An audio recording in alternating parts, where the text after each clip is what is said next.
Hello, I'm Guy Pratt. And I'm Gary Kemp. And welcome to Rockonteurs, our new weekly podcast where we get to chat to some of our favourite people. Now, it's a strange time, and when we started thinking about making this series, we thought we'd be able to just get together with some of our friends to chat, and we hope that still happens. So, recently we jumped on our computers and called up our pal Bob Geldof. Here's our chat with the great man. Hi, guys. How's lockdown? Well, I'm loving the lockdown. It's sort of enforced indolence, guilt-free inactivity. Every day is Sunday. Unless I'm frantically busy, I panic like crazy. So Sunday's the only day when I just not allowed to do anything, so that's okay. And it's been amazing spring and weather, and I've got the family around me. And every time I switch on the news, I'm painfully aware how lucky I am. That I don't live in the 12th floor in a 2-bedroom flat with 3 kids and some cunt from the government to say, you stay at home while I don't, and also, as Kemp knows, we can do our job where we are. Like, if I dream up a tune and post it to the other guys, or we made a video in lockdown for a new single, which is, surprisingly good. And so I can sort of continue at the same time without being bothered by people wanting to do fucking podcasts. How do you think the business is coping in this crisis? I mean, technology has given artists new outlets and new accessibilities. I mean, is that a good thing? If I see another geezer, star, whatever, hey, here's an acoustic version of my track, fuck off, and, if you wanted to turn into Joan Baez overnight, that's your problem, mate, but I wrote rock songs for a rock band, and it's that, and that, it just doesn't work. It doesn't work for me. Yeah, but I don't want Brian May giving me guitar. Well, I don't want guitar lessons from Brian May, but I don't want him being available. It's that old saw, isn't it? It was the Badgett, who's the great commentator on the British Constitution. There was his comment about letting light in behind the curtains on the Majesty with regard to the crown, with regard to the and the more you let the light in, the more the magic is clear. You know where the rabbit is coming from out of the hat. It's the same with the idea of stardom. There must be an elemental mystique. You have to want to aspire to imagine, when I was a kid, trying to imagine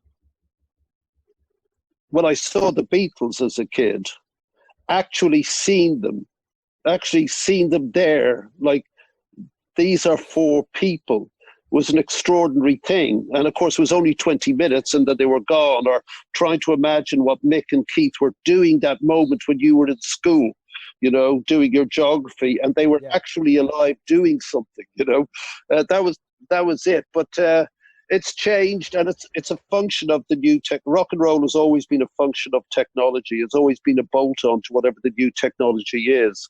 And the nature of stardom, by definition, changes. So you have, like Taylor Swift, who has a particularly effective pseudo relationship with her fans because she's constantly online, and from what I understand, randomly they pick 100 of her fans from around the world, and Taylor goes and gets a Christmas present for them personally and then delivers it personally to their door. That's what I've heard. It might be nonsense, but the nature of it has changed. That's probably why someone like Ed Sheeran or Lewis Capaldi have become big stars, is that people don't want their stars to have leopard skin suits on like we did, or look like Brian Ferry. Yeah, they want them to be blokes. Yeah. I mean, talking of which, but that exact point you were making, Bob, about what do they do? Like, I remember still the first time I saw you in person up close, and it was at the venue, and you were talking to someone, and I can still remember what you were wearing. It was a big deal. That's like, there's Bob Geldof in a room next to me, and you're right. It's as opposed to sat here now, which is what the fans' experience would be. Well, I remember the first time I saw Geldof as well, and it was I think it was at somewhere like the Blitz, and I think he had a fez on or something. Am I wrong? I did not have a fucking fez on. You did it when I saw you. I'll tell you what you were wearing. It was, I'm guessing Johnson's. It was a double-breasted blue suit with gold stripe and a big floppy cap. Yeah, cool. Excuse me. No, it was very cool. I remember you doing a video, Bob, for, it might have been Rat Trap. I can't remember what one it was. And you had on a lanyard thing and a Diamante brooch. And I thought, oh my God, he's got there before us. What, looking like a cunt? I got there before you. Well, two things. I don't think Blitz was around in 78. I went to a shop called FX and in Covent Garden, and there was a kid there called Steve Strange and Rusty Egan. And Steve Strange was behind the counter. And I'd heard of this place, so just checked it out and, you know, thought the stuff was great. And that's where I got the blue suit from. So, yeah, you're on the case. But I think the Top of the Pops with the Diamante and stuff, I think that was just made up as I went along, basically. I was just fed up with, you know, like pretending to be down with the punks. You know, like, okay, that's done. I'm on to something new. Bob, so what about the new album? I mean, it's decades in the making. I mean, I think it's really full of joy. Tell us how it came to be. It was mainly done, my collaborator really is Pete Briquette, the bass player with the Rats, and with the solo band and sort of the MD of the solo band. And one of the reasons I bought a Steinberger, in fact. Yeah, well, I mean, he's got the Steinberger number 11. He's also got that very early Hofner bass, which is the 11th one in the UK. So wow. That's worth a bit. But it took me a while to understand that he was the go-to guy in the Rats. You know, if there was someone you were going to collaborate with, you know, he came up with the Like Clockwork, which was one of our early songs. Yeah. He had this very cool Talking Heads type, and then we did Banana Republic and stuff like that. So when the Rats ended, he came and did a lot of solo stuff with me. He lives in Acton, so I don't have any equipment in the house because it befuddles me and it gets in the way of the immediacy of what I'm thinking, knobs and buttons. So I just think, you know, have it on guitar and know what's in my head, and I go around to his place, and very like 15-year-olds in your bedroom, I put it down on guitar and voice. I go away and come back the next day, and he's added stuff, and I go, what the fuck is that? And he goes, yeah, I don't know what's in your fucking head. We have this for 42 years. And I said, it's obvious it's not about that. What the fuck are you doing with that thing? So we have this argument, and then it becomes the song I want it to be. And it's such a long-standing relationship that, you know, there's an immediate intuitive understanding between us. And on a side note about Pete, you're saying he lives in, wasn't it him who got Lionel Bart to hospital? Yeah. And he lived next door to Lionel, or in the same block as Lionel. Lionel. No, he lived up the road from Lionel. Lionel lived in a crap flat over a betting shop in Acton High Street, and Pete used to visit him. And he was at. I'm not sure if he got him into a hospital, but he became a good mate, which is pretty amazing for one of the great British songwriters, you know, to get to be a mate. Bob, I missed some of what you were saying because my internet cut out. But it's basically about you writing an album that I felt was looking back a lot to your past and your musical influences. Was that something that you sat down consciously wanting to do, or was it just you were feeling very elated by being back with the band again? I wasn't elated by it. I was dismayed that it worked. And why dismayed? Because when you're a kid, and I'll defer to yourself and Kemp actually on this, you don't know if you're any good. You're saying you're very good, but you're all the time, you've got an eye on what everybody else is doing. And, it's so full on everything that you don't really have any perspective necessarily on what's going on. And when Gary and Simon, the drummer and guitar player, came around and said, "You want to do it?" I said, "No, I don't." The solo thing, I'd made 6 or 7 albums, did really well, could tour really anywhere in Europe, 2,000, 2,500 people, got the reviews, got the awards, etc. So no, but I said, out of sheer curiosity as to whether we were as good as I used to say we were, and vanity, I wanted to play again to 120,000 people. And frankly, the cash is always handy. So, there's 3 excellent reasons.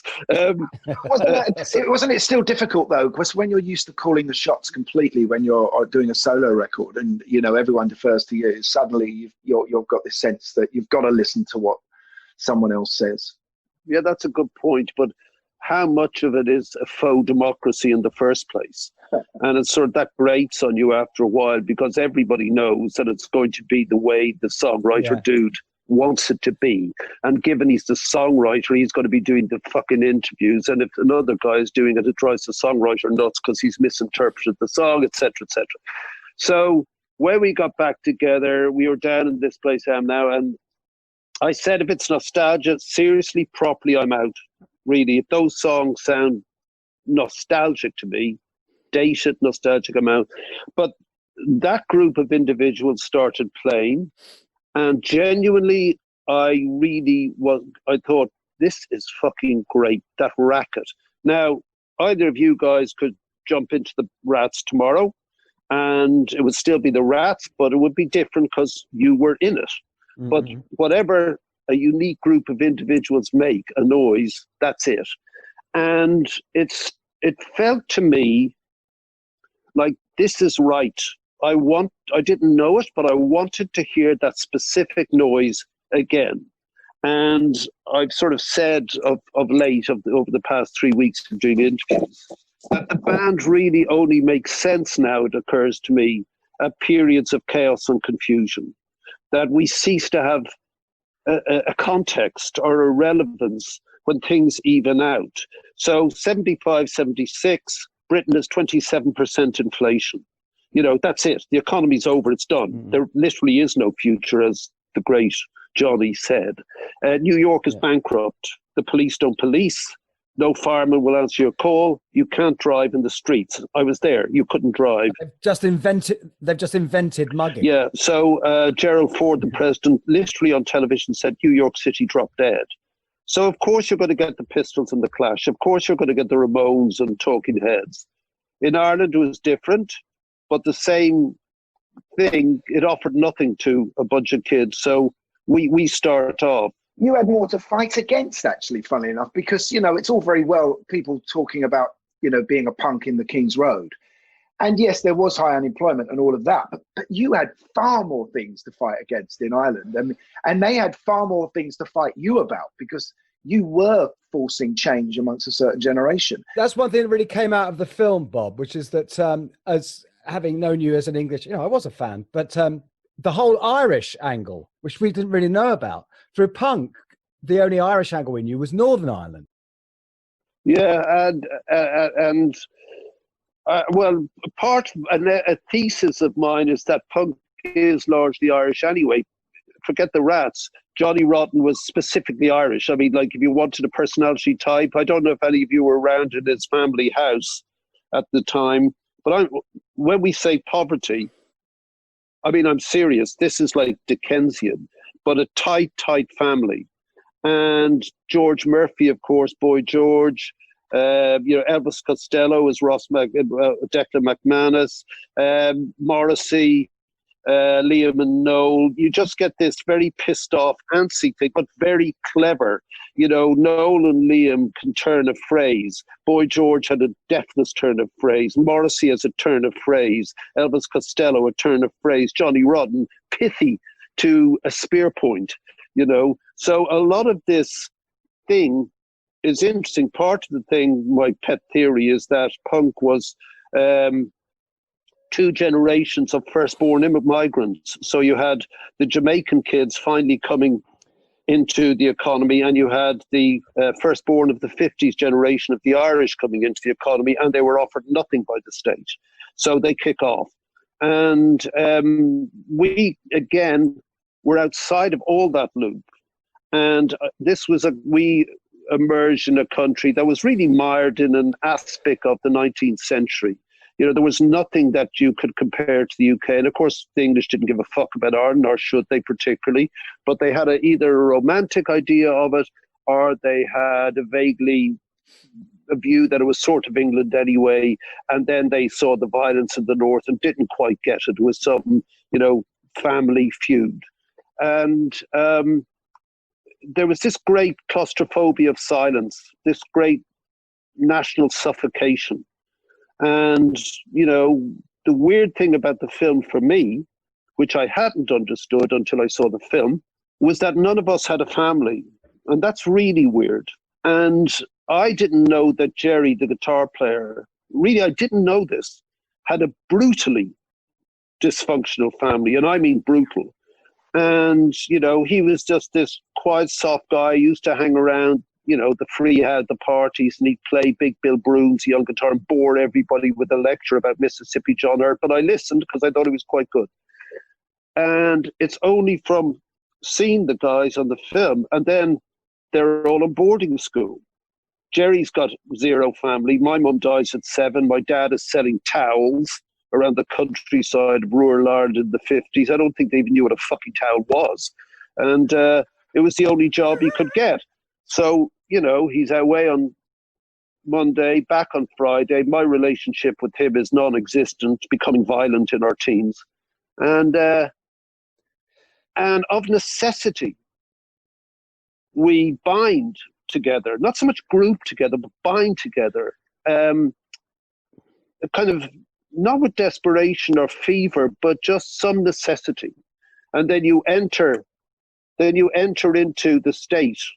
And the state is really a larger family. It's the nation under law, isn't it? It's the larger national family. Mm-hmm. And that fails you as well. So of course you're going to kick against it.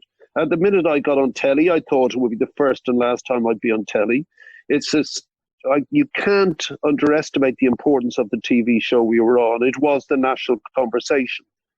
And I just kicked off. Was that the Late Late Show? Yeah. The Late Late Show was a weird phenomenon, which I don't think people out of Ireland could quite understand. It was 2 hours on a Friday or a Saturday night.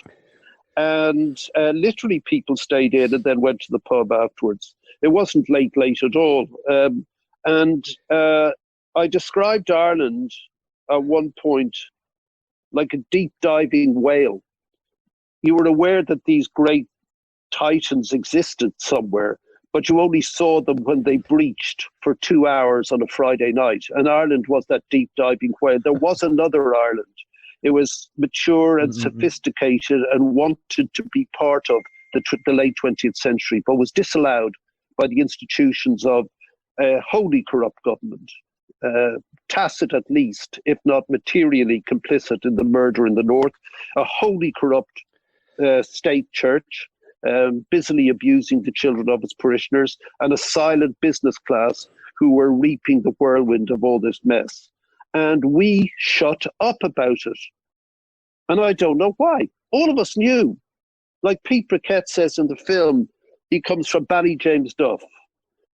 And he says the phone numbers were Ballyjamesduff. He had a wind-up phone. That's right, yeah. You know, Ballyjamesduff 4 was the policeman. Ballyjamesduff 3, the solicitor. Ballyjamesduff 2, the doctor. Ballyjamesduff 1, the priest. I come out of that, certainly.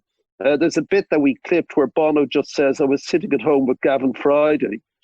And this animal comes on the screen, me.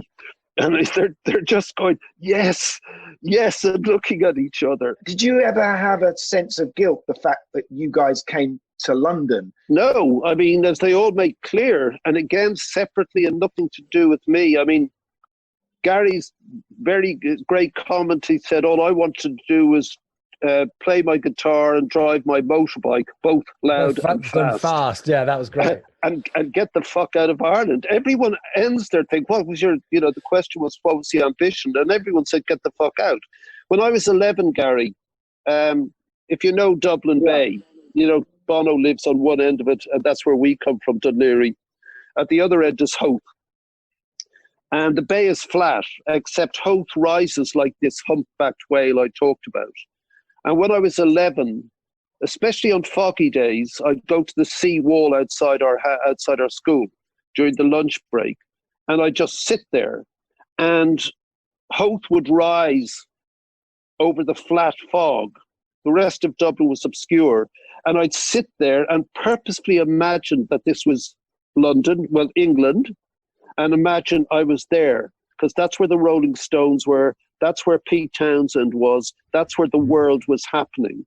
And I was not, this wasn't home at all. That was, over there was, and I was going to get there. So all of us needed to get out. And that was the great shame about it.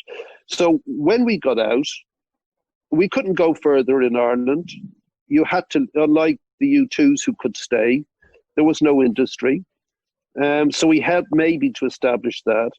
But then we arrived in the middle of what we now understand was a giant cultural revolution, but at the time just seemed like a youth phase. And we were thought of as Johnny-come-latelys or Aravistes, because we'd been playing for a year in the obscurity of Ireland, and I wanted to have saxophones and choruses and choirs in my songs, and that was not allowed. So our first gigs were with people who were friendly with us, the Americans. So the Ramones and Talking Heads. And we played at schools in the afternoon at 4 p.m. in gymnasiums. So you had the Ramones, the Talking Heads, and the Boomtown Rats in a gymnasium. And like all these bemused Bay City roller 15-year-olds with mullets in their school uniforms staring at us, I mean... Because Bob, you said, because you're in the film, is that you came up through the Dr. Feelgood was a big thing for you, right? Yeah. Which is everyone's which was the sort of road into punk anyway. So what was the punk moment for you? And were you in Ireland or in London by that point when punk happened to you? Because you famously said that punk happened in the music press. In Ireland, we didn't know we were punks. Dr. Feelgood was our North Star for lots of reasons. The fact that, like all of my generation, we couldn't handle things like Queen or Genesis. Rock and roll had moved beyond saying anything that was pertinent to your life. And so you hear the Feelgoods, and they're not using Montrose Studios and 72 tracks as another instrument, Use your fucking instruments, you cunts, And they were 4-track, and they looked so excellent.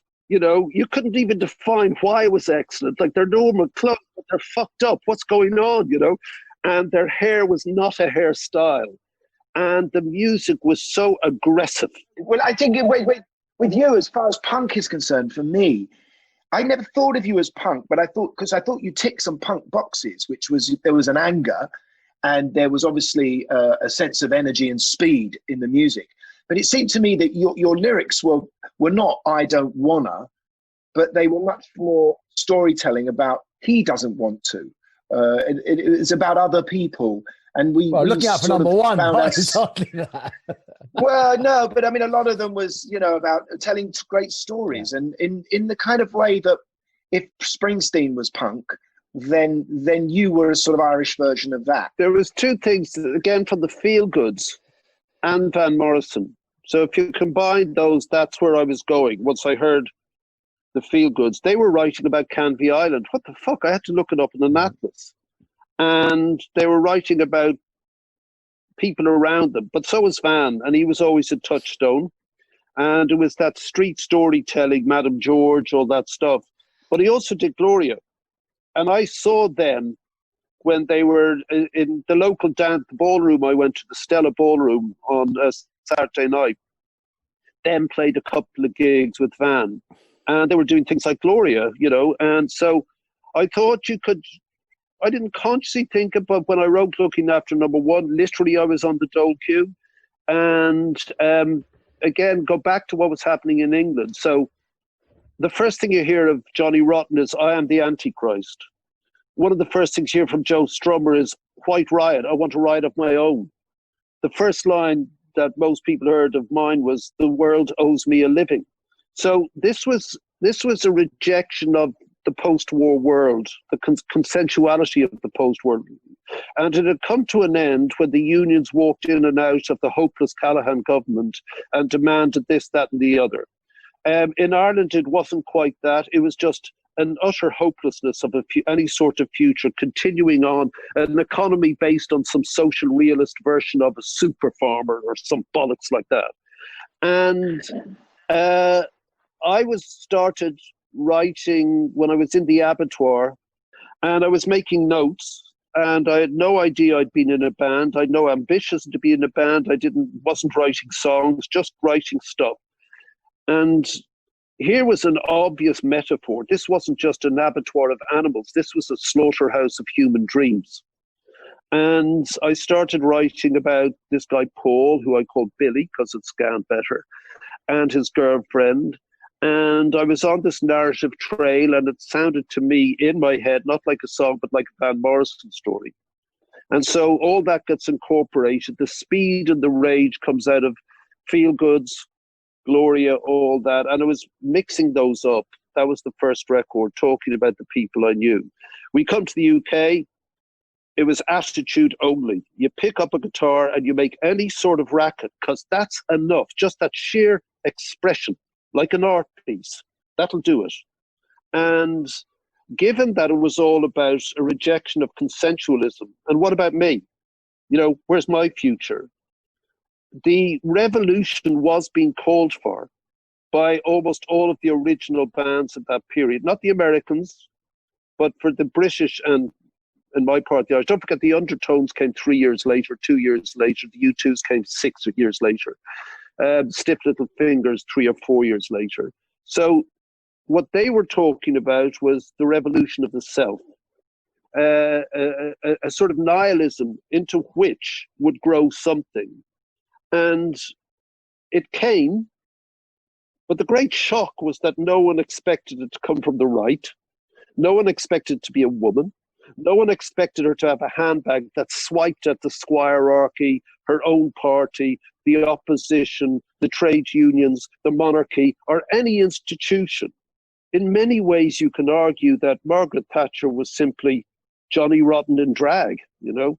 And it's, you know, and in fact, Boy George modeled himself on the look. But I'd written, She's Gonna Do You In 1975 or 6. I'd spotted this English politician when this woman was Minister for Education, and I saw her.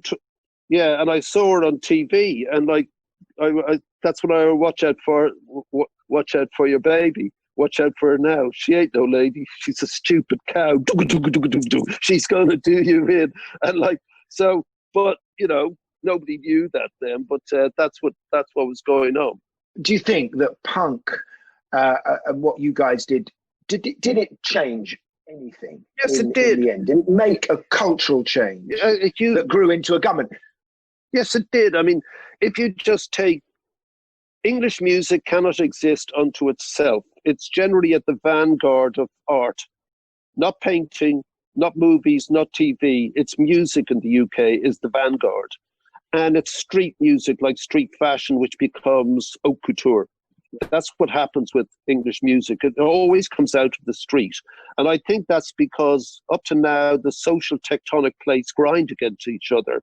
And really the few ways out up to the current economy was sport or music. And anyone can have a go, which was the great punk revelation. Mm-hmm. And you can also have a go in the park with your football, and a scout may pick you up. It's very similar. Punk was perfectly emblematic of the economic moment, and indeed technological moment, because it stripped back technology to its essence to say, no, it's this. It isn't about knobs and fiddles and stuff. It's what you use this thing for.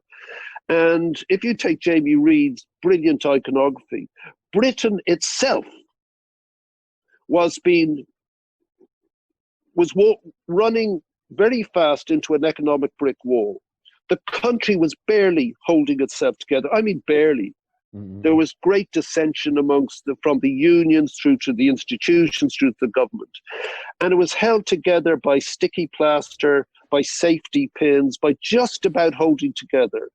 And we were all being held hostage in some sort of great kidnap by the institutions. And of course, the great insight of Jamie Reed was to just feel this and to make this into a never mind the bollocks poster, and to have the emblems of the institutions, the monarchy, etc., with safety pins and torn up shirts, which was Johnny, and holding it together. It was absolutely brilliant, but it wasn't fun to be in the middle of, especially if they were very suspicious of you. You know, the Roxy music was smelly as fuck, and people looked absolutely horrible. But the whole point, until you lot came along, was the beauty of ugliness. What you guys reversed was into making the beauty of ugliness into the ugliness of beauty. So, you know, Thatcher comes along. There's a new economy. There's a new challenge to the old ways. That's now an institutional challenge.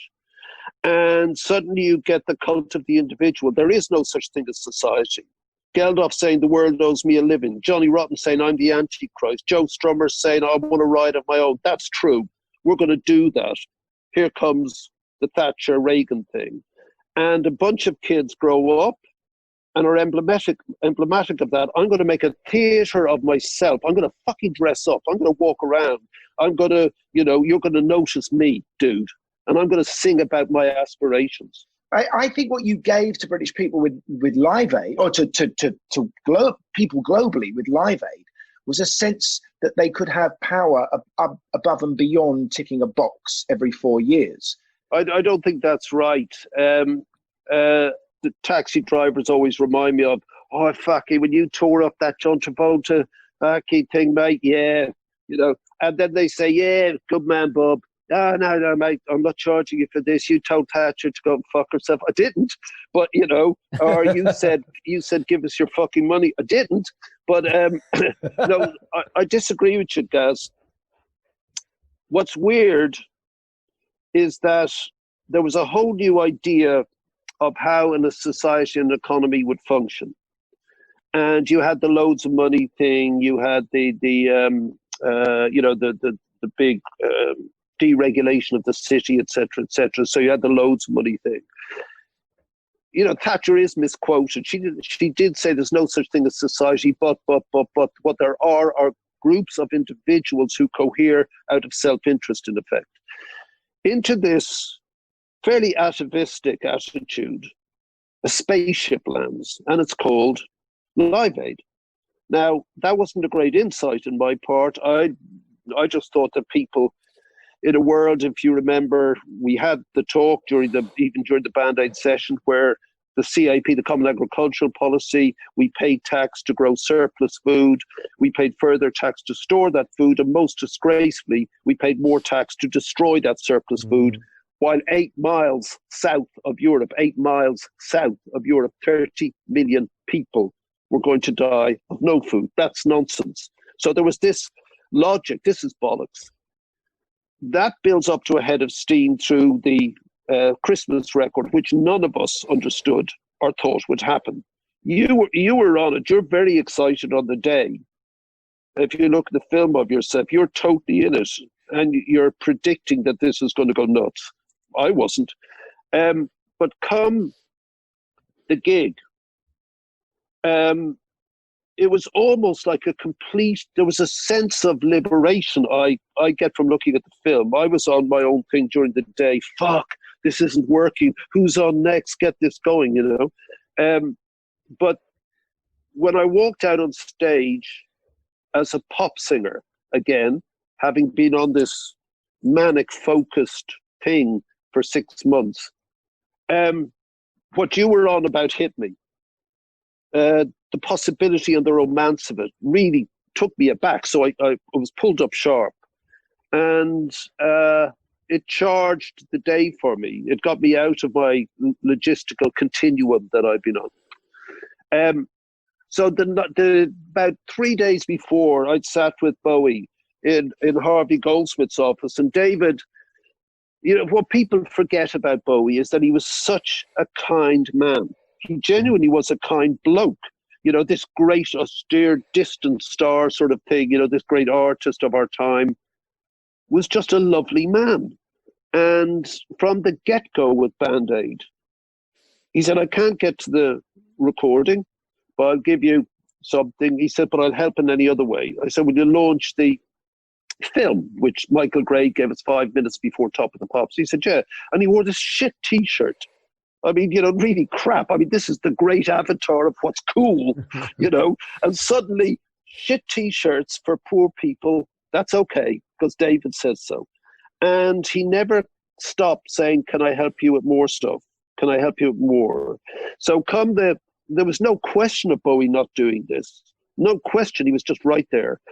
So 3 or 4 days before, of course, we sat together at about 1 in the morning in Harvey's office. Harvey goes with the promoter's office, with Jagger on one side of me and Bowie on the other, left and right, two giants of my life. And they're trying to work out, can they do a transcontinental duet? And Mick is saying, what song will we do? And I said, well, something that works a duet, like, with the satellite delay. And I said, something like Marley's One Love. It's corny, but it'll work. So in my left ear, I've got Mick Jagger. In my right ear, David Bowie. And Mick is going, One Love. And David's going, One Heart. So it's, and I'm going, this is fucking mega. No one else will ever experience this. And Hal Uplinger is on the phone from LA because he's the satellite dude. And he's saying, guys, it won't work. You've got a half-second delay. It's just going to catch up. They go away that night, 2 in the morning, 3 in the morning. They go straight into a studio. They record Dancing in the Streets. They finish at 5:30. It took them an hour and a half to do the whole track. They then go out and make up this video as they go along, where they do that ridiculous out camping each other dancing. By 12 noon, the record was done, dusted, dealt, #1, and they give us all the money. So these guys were right in it. So come the day, Bowie says, what do you want me to do? And I go, well, most people have got 3 songs, but hey, it's David Bowie, 4. And he goes, yeah, okay. I said, Heroes, of course, He said, yeah, okay. I said, but listen, I want to show you this. I've just got this film from CBC Canada, and I put on the film of, the famine that Canada couldn't show because the photography was obscene. Well, what it was showing was people in the sumps of human existence. And David started crying. And what had happened was that Brian Stewart, the anchorman for CBC, had shot all this stuff. CBC had rejected it. And the editor in his room in Addis had been listening, as he just cut it all together for archive, had been listening to the Cars, Who's Going to Drive You Home Tonight? And of course, if you're editing sort of abstractedly, you cut to the beat. And he cut it, and he suddenly realized what he'd done. Who's going to pick you up when you fall down? He's talking about a girl, but not now. Who's going to drive you home tonight? And the impact of it.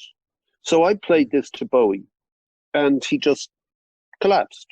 Harvey was there, I was there, and Bowie was sobbing.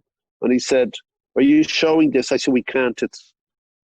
People would just turn off. He said, I'm introducing this. And I said, David, if you leave the stage, people go and make tea, we've lost them, they're not coming back. And he said, I'm doing 3 songs, I'm introducing this. Okay. So unlike the Queen movie, that's the point that the phone lines collapsed. And to your point, finally, sorry to go on, about the sense of hope that things had changed. If you look at the Live Aid film, here are these people in mirroring your joy in music and what it does and what it makes you feel. And these are the youth of England in excelsis, beauty on that beautiful summer's day for no other reason than wanting to be there and to help. And these beautiful girls are on these beautiful boys' naked shoulders. And Bowie says, I want you to watch this. And on comes Birhan and all these other kids that were kept alive finally. And you can see these beautiful flowers of youth wilt. These girls, they're all like this. And then they stop and their hands drop and their faces register shock. They start crying. They try and get off their boyfriend's shoulders. Their boyfriends are just staring at the screen. It's an incredible thing to watch. Mm-hmm. And that's one of the killer moments. But that's when the phone lines collapsed, you know? Bob, do you think, in a way, that Live Aid was where, I won't call it counterculture, call it folk culture, where it took the throne? See, Gary, when I pitched up in Africa just after the record and trawled through that horror, rapidly I understood that famine was not an instrument of a scarcity of food. It was an instrument of poverty. That in the UK, we are not going to die of hunger if there's no food. We'll just buy it, we'll import it, we'll give it away, we'll do whatever. So the necessity was to raise a political lobby, because if you want to change economies, you must engage with the agents of change, whether you like it or not, including Thatcher. And so the political lobby that was raised by, besides the money, which dealt with the immediacy of the emergency, the political lobby raised meant that I could then talk to politicians everywhere, Reagan, Schroeder, whoever was in power at the time around the world. And you could then begin to write the policy agenda. And suddenly into power comes Live Aid babies, people who had stayed up all day in their early political life to watch this thing. Tony Blair, Gordon Brown, Bill Clinton, Gerhard Schroeder. These guys were in power. And so we had access, a lot of access to this. And so the boys and girls with guitars get to write the policy, literally the policy. So I persuaded Blair in 2003 for the British GA 2 years later to analyse precisely why Africa remained outside the global economic loop in this new phenomenon called globalisation. So it sat for a year, I was part of it, and I wasn't going to let it sit in some fucking bureaucrat's shelf because it was a good work. So that was the logic behind Live Aid, because Bush did not want to really give up the debt of the poorest countries, which had them by the neck. Nor did Chirac, nor did anyone else. But if you could force them by putting 1 million people on the streets of Berlin, Guy, or Philadelphia, or Hyde Park, then it would force them to be answerable. So that was largely what this ultimately was. So in that respect, yes. Did it change the culture of the country? No. But there were two things about 85 and 05. I think 1985 was finally the promise of rock and roll fulfilled. Now, I know that's a grand thing to say, but certainly there wasn't a musician on that day who wasn't supposed to be there. And as it built up, I saw it as the history of our thing. So in, for example, Holland, you have B.B. King, which will be seen. BBC are probably going to re-show Live Aid on the anniversary on July this year, the 35th. B.B. King's in Holland. Miles Davis is in Belgium. All these guys were on Live Aid. So you have literally the history of rock. And but it culminates on that day where everything is remembered, the sense of possibility and youth that Elvis first encapsulated, the anger of Little Richard's a wop bop a lop bop a lop bam boom, the rock and roll lyrics. It's not English, it's not fucking Mandarin, it's not Spanish, it's fuck you. A wop bop a lop bop, I'm Russian, yeah I get it dude, I'm with you. You know, I'm Chinese, a wop bop a lop, fuck you, yeah I get it. All that, all you need is love, that wonderful, intelligent naivety, you know, all you need is love, that great naive insight. True, actually, and only rock and roll can say it with that naive sense. And that came good in 85. And everyone who needed to be on those stages was there. '05, you get it was really interesting. Rock and roll in our time, Pratt, Kemp, Geldof, was the central spine of the culture, not our culture, the culture. All ideas were mediated and transmitted through the three chords of rock and roll, essentially. All our social, cultural, economic, political ideas came through that medium. In 2000, 2004, Google invent data and social media. So social media becomes the medium of our time. Marshall McLuhan becomes real. The medium, quite literally, is the message. Okay, so suddenly you get that, and rock and roll ceases to be the central mediator of ideas. It becomes social media, which we still don't know how to operate. 2005, 50 years after rock and roll begins, it ends. But also it's the end of the 20th century and the end of the Second World War, because the most powerful economic countries in the world and Russia sit down, and for the last time, they cooperate. For the last time, they achieve consensus. And they achieved that for the last time through compromise. Now, can you imagine, seriously now, let me put this to you, a demagogue like Xi Jinping, a mafia thug like Putin, a religious nationalist like Erdogan, and a vulgar fool like Trump, sitting down together? Never mind compromise, never mind consensus for people they will never meet or see, never mind a consideration for the poor of the planet. Yeah. Could that happen? And the answer is no, it couldn't. So Live 8 is the end of that moment. It's also the introduction of the 21st century, because we're now using AOL, this new thing, to split the screen so you can watch the concert simultaneously. It's also the end of the 20th century and hello 21st century, because the day after they agreed to free the burden of the poorest people of the world, the 21st century is introduced by the murder of 58 people in the tubes and buses of London through Al-Qaeda. That's true. So it's a phenomenal arc, dynamic arc of this whole story that you and I, well, the three of us, were involved in. But if you were a young Bob Geldof now, where would you be looking to say your piece? Would you be wanting to still, where would you want to find your gang to give you another family? It would definitely be something online.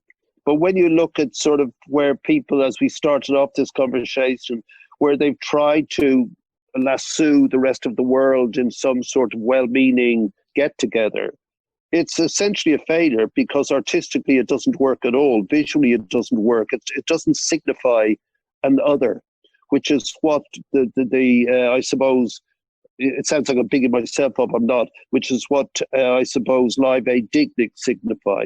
You know, again, as I said, it cannot live outside its technological moment, rock and roll. And the insight for Live Aid was there simply must be enough satellites there by now so we can all talk to each other. For the first time since we left the Rift Valley 300,000 years ago, all of us, we can't talk to each other because there's a common language now. It's called pop. And it's not about English. It's the lingua franca of the planet. And we can talk about a central problem that, if it occurs, will be a fatal wound on the human corpus. So can we agree on that? Yes. Can we talk to each other through this common language? Yes. How do we do it? Through this new technology called satellite. So all those factors came together without consideration. So I would imagine that I would be doing the same thing with some. See, I think all this technology we're using now is quite pony, and you know, I don't use any of it, but I can see what it will do and what it can do. I'm impatient for that to happen as ever. But I would be using this to do something, but I wouldn't be using it in the way that it's supposed to be used as say we use. It's convenient for us to look at each other and chat, but actually it's completely unnecessary. We could just be on the blower. You know, so all of those things. But the honest truth, I love the rejectionist opposition movements that have no centralized authority. I love the flat, horizontal thing that the web does. So Occupy, if you remember that. Yeah. I loved that. And I remember a journalist going to Wall Street and saying, you know, the TV guy saying, you know, take me to your leader, in effect, you know, saying, who's in charge? And the guy says, yeah, it's me. And he goes, yeah, but I've just picked you sort of randomly from a tent. And he goes, yeah. And he goes, yeah, well, I'm in charge. And he goes, yeah, but isn't there a leader? I'm the leader. And he goes, really? And he goes, yeah, well, he said, we're all leaders. There isn't a leader. And then he says, well, you know, what are you asking for? He said, we're asking for nothing. And he says, well, then, you know, how can people sit down and argue with you? We don't want to sit down with anyone. Well, what do you ask for? We're asking them to fuck off, you know. And just that argument, just fuck off. And Extinction Rebellion is a bit like that, fuck off, until they didn't quite be middle class. They didn't quite understand the populist dynamic and blew it. But I had a conversation with Bono during the Cameron G8. And I said, you know what these fuckers are going to do? Their big thing is to sit in Green Park with daffodils, because the G8 has been held in Wales in some obscure valley. And I said, sit in a Hyde Park with daffodils. That's going to move the fucking needle. And I said, you know, no, it's got to be more. And he said, like what? And I said, you know, no is not always a negative. A great, big, glorious fuck off, you know, works. And I remember him saying, well, yeah, that's not my melody, man. So I said, what is your melody? You know, so, like, he just wants me to argue with him, so he sharpens his point and then gets on and does what he wants to do. It comes back to your thing about faux democracies, you know. What are you doing next? What are you doing next? I mean, Guy and I were meant to be on tour, and obviously that's all been pushed forward into the future, and no one really knows. What do you think is going to happen with live music? Well, for us, it's a disaster because we brought out the album and announced the tour 2 hours before they announced lockdown. So we had to put back the tour to October, November. But frankly, I don't think people will come out. I mean, are you going to stand in a crowd of 100,000, 30,000 at a festival, all jumping around sweaty? I'd be very wary of it. The absolute last thing that's going to come back is what we do. We're booking for next end of next summer, 2021. But I think governments, if there's a second wave, and it looks like South Korea is beginning to kick off, you know, they'll have to go into extreme lockdown again.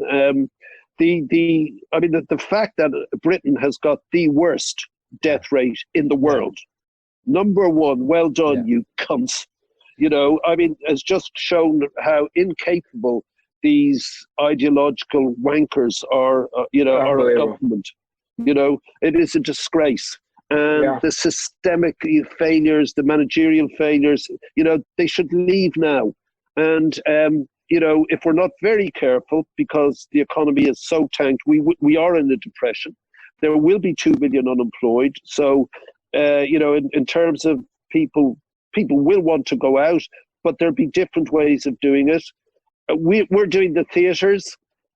Yeah, we sold out the Palladium, 3,500 people. I don't see it. And besides that, guys, stay advised. Us and the crew traveling in convoy, same hotels, sound checks. You know, them sweating, us rocking. You know, on stage, backstage afterwards, the lads going back to the hotel, the lads. Yeah. I'm going to be very wary of this. Maybe this is the final end and time for something else. Well, we know what else is out there. We've done Cine Lockdown here in Kent. We've had an open air cinema where we've done Godfather 1 and 2. We've got 3 coming up where we do cocktails and popcorn, you know, and we just sit out like, you know, Fifi and Pix and the husbands. I've been loving it. It's been the best time for the family actually for years. Yeah. Tiger's stuck in Australia, but so I don't know. We know what this current wave of media can do. Zoom has come to the fore. It isn't this, guys. It isn't this. As musicians, even late in the day, us oldies, we utilize everything that's there. You know, I mean, if something new comes on, musicians tear open the box, they plug the fucking thing in, bing, bang, bum, that's a good noise, I use that, and then we discard it. What's next? Is there anything new, a different way of doing it? Like podcasts, people love them. It's a radio show on a fucking tape. You know, we've been there before.